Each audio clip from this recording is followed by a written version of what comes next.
Doctor ఇంత ముందుకెళ్ళిన తర్వాత వైద్య రంగం మన సనాతనంగా ఉండే యోగా కావచ్చు, మెడిటేషన్ కావచ్చు.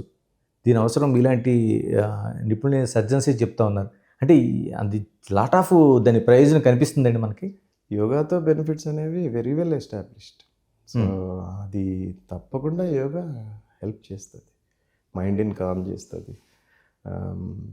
సో ఏవైతే డే టు డే స్ట్రెస్సెస్ ఉన్నాయో వాటి నుంచి అయితే కొంత రిలీఫ్ అయితే డెఫినెట్గా యోగా మెడిటేషన్తో వస్తుంది.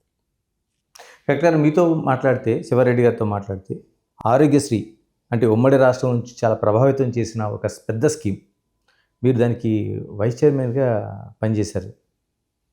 ఎలా ఉందండి ప్రారంభంలోన అసలు అంటే వైఎస్ఆర్ స్కీమ్ తీసుకొచ్చినప్పుడు దేశవ్యాప్తంగా ఇప్పుడు ఒక నమూనా? ఆరోగ్యశ్రీ స్కీమ్ గురించి చెప్పాలి అంటే బేసిక్స్ ఆఫ్ హెల్త్ కేర్లోకి పోవాల్సి వస్తుంది.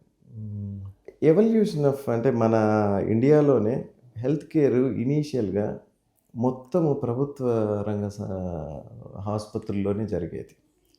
1980s 90 వరకు కూడా నీకు పెద్ద కార్పొరేట్ హాస్పిటల్స్ ఉండేవి కాదు. ఏవో చిన్న చిన్న క్లినిక్స్ ఉండేవి. ఒక డాక్టరు, ఇద్దరు డాక్టర్లు ఏవో రన్ చేసుకునే క్లినిక్స్ ఉండేవి అంతే. ఏదైనా మేజర్ సర్జరీ కావాలన్నా అది బ్యూరోక్రాట్ కానివ్వండి, లేకపోతే పొలిటీషియన్ కానివ్వండి, వాళ్ళందరూ కూడా ప్రభుత్వ ఆసుపత్రికి పోవాల్సిన వాళ్ళే. కాకపోతే అక్కడ ప్రభుత్వ ఆసుపత్రిలో కూడా ఏదో ప్రైవేట్ రూమ్స్ అని స్పెషల్గా ఉండేటివి. కరెక్టే. బట్ ట్రీట్మెంట్ అయితే ఒకటే ఉండేది.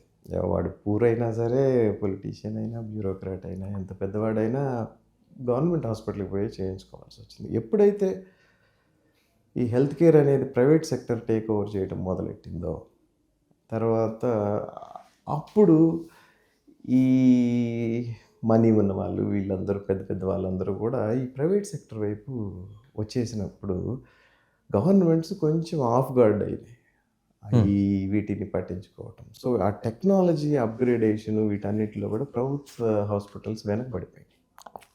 సో ఆ 90s was the critical point. అట్లా ఈ ప్రభుత్వ హాస్పిటల్స్లో ఎప్పుడైతే ఇన్వెస్ట్మెంట్స్ తగ్గటము, వాటిలో టెక్నాలజీ అందుబాటులోకి తేకపోవటము, వీటితో ప్రైవేట్ హాస్పిటల్స్ బాగా పైకి వచ్చేసినాయి.